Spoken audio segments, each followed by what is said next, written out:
ನೋಡಿ, ನಮ್ಮ ಜನ ಅರ್ಧ ಜನ ಈ ಪಾನ್ ತಿಂದು ಗೋಡೆಗೆ ಸಾರ್ವಜನಿಕ ಕಟ್ಟಡಗಳಲ್ಲಿ ಉಗಿಯೋರು ಪ್ರಾಣಿಗಳಿಗೆ ಪಶು ಸಮಾನರು ಅಂತ ನಾನು ಹೇಳ್ತೀನಿ. ಪಶು ಸಮಾನರು. ಪಶುಗಳನ್ನು ಈಗ ದಾರಿಲಿ ಬೀಡಾಡಿ ದನಗಳು ಹೇಗೆ ದಾರಿಲಿ ತೊಪ್ಪೆ ಹಾಕ್ತವೋ ಹಂಗೆ ಇವರು ಆ ದನಗಳಿಗಿಂತನೂ ಕಡೆಯಾಗಿ ದಾರಿಲಿ ಎಲ್ಲಿ ಸಿಗುತ್ತೆ, ಇಲ್ಲಿ ಮೂಲೆ ಸಿಗುತ್ತೆ ಅಲ್ಲಿ ಉಗಿತಿರ್ತಾರೆ.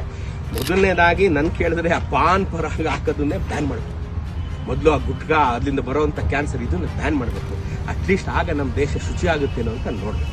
ಅಲ್ಲ, ಇದರಿಂದ ಸರ್ಕಾರಕ್ಕೆ ಏನಾದರೂ ನಷ್ಟ ಆಗ್ತಾ ಇದೆಯಾ? ಖಂಡಿತವಾಗಿ ಸರ್ಕಾರ ಇದೊಂದು ಉದ್ಯಮವಾಗಿ ಬೆಳೆಸ್ಬಿಟ್ಟಿರೋದ್ರಿಂದ ಅಪಾರ ಪ್ರಮಾಣದ ತೆರಿಗೆ ಸಂಪಾದನೆ ಹರಿದು ಬರೋದ್ರಿಂದ ಸರ್ಕಾರ ಇದನ್ನ ನಿಲ್ಲಿಸೋ ಯೋಚನೆ ಮಾಡಲ್ಲ. ಯಾಕೆಂದ್ರೆ ಇದು ಮತ್ತು ಮದ್ಯಪಾನ ಸರ್ಕಾರದ ಎರಡು ಹಾಲು ಕರಿಯೋ ಹಸು, ಅದನ್ನ ಅವ್ರು ನಿಲ್ಸಕ್ಕಾಗಲ್ಲ. ಸರ್ಕಾರಕ್ಕೆ ಗೊತ್ತಿದೆ ಇದು ನಿಲ್ಸ್ಬಿಟ್ರೆ ನಾವು ಭಿಕ್ಷುಕರಾಗೋಗ್ತೀವಿ ಅಂತ. ಸರ್ಕಾರ ಯಾವತ್ತೂ ಇಂಥವೆಲ್ಲ ನಿಲ್ಸಲ್ಲ. ಒಂದ್ ಕಡೆ ಹೆಂಡದಂಗಡಿ ತೆಗೆಯುತ್ತೆ, ಒಂದ್ ಕಡೆ ಪೊಲೀಸ್ನವ್ರು ಬಿಟ್ಟು ಡ್ರಿಂಕ್ ಅಂಡ್ ಡ್ರೈವ್ ಬಿಡಿಸುತ್ತೆ. ಇದು ಸರ್ಕಾರ ನಡೆಸುವಂತ ರೀತಿ. ಸೊ ನಾವು ಸರ್ಕಾರ ನಂಬ್ಕೊಂಡ್ರಾಗಲ್ಲ. ಜನ ತಮ್ಮನ್ನ ತಾವು ಸಿವಿಕ್ ಸೆನ್ಸ್ ಬೆಳೆಸ್ಕೊಂಡು ನೀ ತಿನ್ನಪ್ಪ, ನೀನ್ ಮನೇಲಿ ತಿಂದು ಅದನ್ನ ಎಲ್ಲ ಮನೇಲಿ ಉಕ್ಕೊಂಡು ಬಾಯಿ ಶುಚಿಯಾಗಿ ಇಟ್ಕೊಂಡು ಈಚೆ ಬಾ.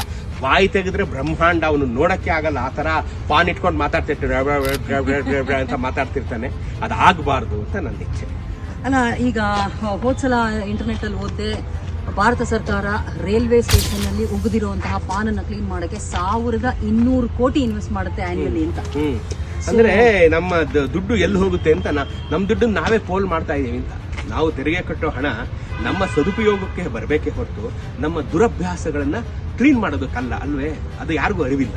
ಈಗ ಅದನ್ನ ಕ್ಲೀನ್ ಮಾಡ್ಸಕ್ಕೆ ಕರ್ಮಚಾರಿಗಳು ಲಕ್ಷ ಗಟ್ಟಲೆ ಲೀಟರ್ ನೀರು, ಆಮೇಲೆ ಅದು ಕಠಿಣ ಕಲೆ ಹೋಗಲ್ಲ, ಪಾನ್ ಪರಾಗ್ದು ಹೋಗಲ್ಲ. ಅದಕ್ಕೆ ಸೋಪು ಮತ್ತೊಂದು ಈ ಉಗಿದಿರೋರ ಪೈಕಿನೇ ಸಂಬಂಧಿಕರೇ ಅದನ್ನ ಕ್ಲೀನ್ ಮಾಡ್ತಾ ಇರ್ತಾರೆ. ಅವ್ರಿಗೆ ಅಷ್ಟೂನು ಒಂದು ಸಹಾನುಭೂತಿ ಇಲ್ವಾ? ಅಯ್ಯೋ ಬೇಡಪ್ಪ, ನಾನು ಇಲ್ಲಿ ಕಸ ಎಸಿಬಾರ್ದು, ಪಾನ್ ಇದ್ ಮಾಡಬಾರ್ದು, ಕ್ಲೀನ್ ಮಾಡೋರು ಕಷ್ಟ ಆಗತ್ತೆ. ಆ ಸಹಾನುಭೂತಿ ಇಲ್ವೇ ಇಲ್ಲ. ನಮ್ಮ ಶಾಲೆಗಳಲ್ಲಿ A+B ಹೋಲ್ ಸ್ಕ್ವೇರ್ ಹೇಳ್ಕೊಡೋದಕ್ಕೆ ಮುಂಚೆ ಅವರು ಬಹುಶಃ ನನ್ಗನ್ಸುತ್ತೆ ಮೊದಲು 2 ವರ್ಷ ಬರೀ ಕ್ಲೀನಿಂಗು, ಪಬ್ಲಿಕ್ ಬಿಹೇವಿಯರು, ಮತ್ತೆ ನೆರೆಹೊರೆಯವರ ಜೊತೆ ಇರಬೇಕಾದಂಥ ಸಂಬಂಧಗಳು, ಸ್ನೇಹಿತರ ಜೊತೆ ಬಳಸಬೇಕಾದಂಥ ಗಂಭೀರವಾದ ಭಾಷೆಗಳು, ಇವೆಲ್ಲವನ್ನ ನಾವು ಮಕ್ಳಿಗೆ ಟ್ರೈನ್ ಮಾಡ್ಬೇಕು ಫಸ್ಟ್ 2 ಇಯರ್ಸ್. ಆಮೇಲೆ ನೀವು ಆಕ್ಚುಯಲ್ ಪಾಠ ಹೇಳ್ಕೊಡ್ಬೇಕು ಅಂತ ನನಗನ್ಸುತ್ತೆ.